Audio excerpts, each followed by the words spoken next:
So what we're going to be looking into today is how we can determine limits at infinity. And so essentially the way that we interpret limits at infinity is going to be a little bit different than how we've been thinking about limits previously. You know, in the past when we think about a limit, we think about kind of like what happens to the function as we approach the value from both directions, from values that are less than a and values that are greater than a, and we kind of see what happens as we get quote unquote closer to that a value. When it comes to limits at infinity, though, you can't necessarily approach from values that are greater than infinity, and then, we can approach from values that are less than infinity, I suppose, but it's more of like a concept because you can't really input infinity into a function, right? And so when we're asked to evaluate this very like intense limit over here, I'm not even going to read it out, but it's this very kind of intimidating looking rational function. We have an x to the seventh. Right over here we have 1000 x squared and plus 30,000. These are all very large numbers. In the denominator we also have some very intimidating numbers. It's a very intense kind of like rational polynomial function. And we're asked to find the limit as x approaches infinity.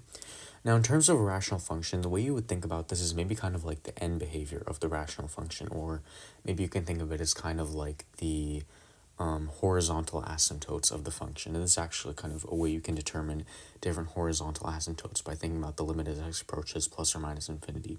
And that will give you the two different, supposing that there are two asymptotes, taking the individual limits as x approaches infinity and negative infinity will give you the asymptotes, assuming that they're purely horizontal. We're not really going to delve too much into that, though. And so the way we think about this over here is we have to think about what I like to call kind of like the overpowering term. And what I mean by overpowering term is essentially what happens as x grows infinitely large. Which of these terms is kind of like going to dominate? Which of these terms is going to overpower everything else?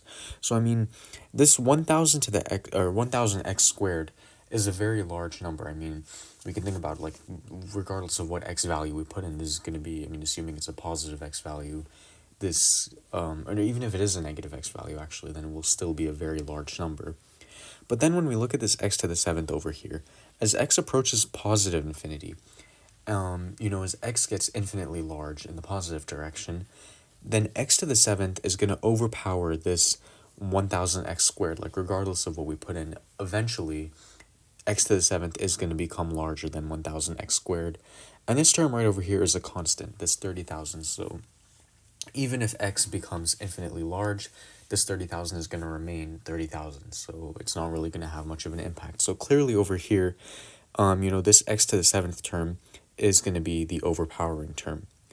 And the way that I like to think about it is whenever we have a polynomial, I kind of just immediately look at the highest degree term and just ignore everything else because, if it's purely a polynomial function and it's like a rational function, then we can just look at the highest degree term and we'll immediately be able to determine that that's going to be the kind of overpowering or like the dominant term. And then that's going to also hold true in the denominator over here. We have some pretty big numbers. We have this x to the fourth term. However, this 2x to the seventh is also going to be the dominating term. And so what we can do is we can just pretend that these terms over here just don't exist because really as x approaches infinity, and this is kind of one of the interesting things about limits at infinity, is that as x approaches infinity, the only term that's going to matter is the kind of dominant term, the term that's going to grow the most significantly as compared to everything else. And so we can reduce this to the limit as x approaches infinity of essentially x to the seventh over 2x to the seventh. And we see that these two terms cancel out quite nicely, so this is just going to be equal to 1/2. And so we had this very scary polynomial expression, but we were able to kind of just use a little bit of kind of critical thinking, bit of intuition to be able to determine that we can solely focus on the highest degree terms, and we got a very nice limit over here. This is another very scary one, and let me go ahead and change colors. Again, I'm not really going to read this out, but this time we're asked to find the limit as x approaches negative infinity. And what we're going to do is we're going to kind of, again, just use the same logic. So we have this 196 times x to the eighth power in the numerator, and we're taking the square root of this entire thing. And then we have this 1000 x to the seventh. So, again, this may look a bit confusing because it's like, okay, these are relatively close in terms of the power of x. But then again, we have to think as x approaches negative infinity, this number is going to be very negative, right? And so 1000 times a very negative number is also going to be very negative. However, our 196 times x to the 8th is going to in fact overpower this 1000 x to the 7th. And then if we look in the denominator, we have 14 e to the x, and we have 2127 times x squared.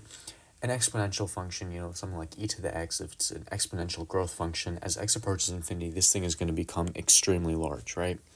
And so again, we can reduce this down to the limit as x approaches negative infinity of essentially the square root of 196 times x to the 8th divided by 14 e to the x. And we can actually simplify this numerator, so this will become the limit as x approaches negative infinity of 14 x to the 4th divided by 14 e to the x, which is just going to be x to the 4th over e to the x. We'll take the limit as x approaches infinity, or negative infinity of that. And then we can see, so x to the 4th, I mean, as x approaches negative infinity, that's going to be a very large number. But 1 over e to the x is the same thing as e to the negative x. So this is just the limit as x approaches negative infinity of, another way we can write this is x to the 4th times e to the negative x. As x approaches negative infinity, this term is going to become extremely large, right? And I mean, this x to the 4th term is also going to become large. And so what's going to happen here is this is going to be equal to infinity.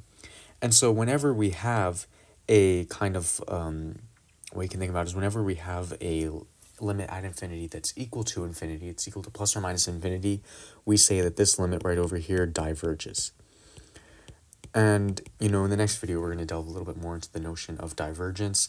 But we say that this thing diverges because it doesn't necessarily approach some finite value when we take the limit. And so this limit over here diverged.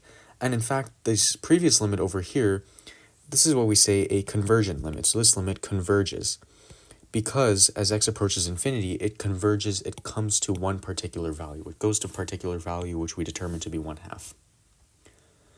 And so let's do this final limit over here. I'm actually just going to take some nice, I think purple would be a lovely color.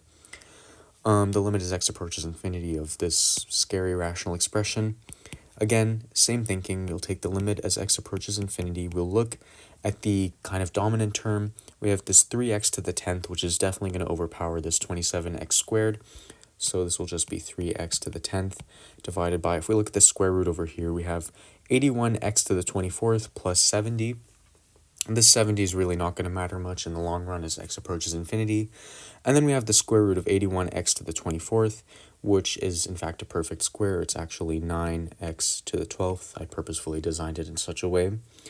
And so this will be equal to the limit as x approaches infinity, and we can kind of simplify a little bit. We'll get x to the 10th divided by x to the 12th is just going to be 1 over x squared. 3 divided by 9 is 1/3, so this is 1 over 3x squared.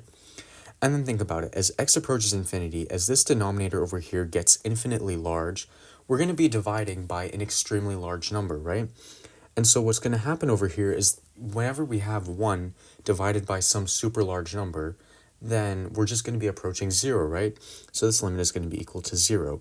And the reason why that holds true is because, again, if you want to think about it, like if you put like some arbitrarily large number like 100 trillion and you divide 1 divided by 3 times 100 trillion squared, then you're going to get very, very close to 0, right?